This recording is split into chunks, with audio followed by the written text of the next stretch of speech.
Okay, what is the intention with the speech I Have a Dream?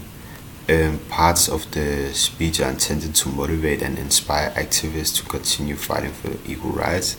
For example, we have Rosa Parks, who refused to give her seat in the bus to another white American, and she fought for racial segregation problem in the U.S.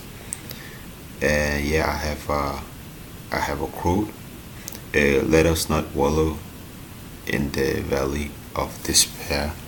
I say to you today, my friends, and so even though we face the difficulties of today and tomorrow, I still have a dream.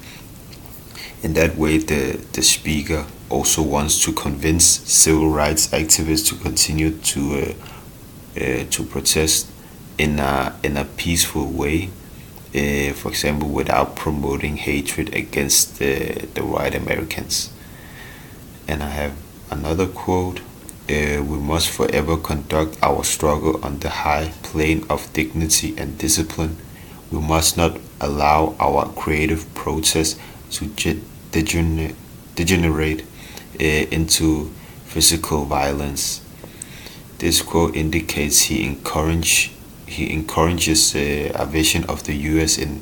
which he in which white and black Afro in, in which white and black Americans work together for a better future.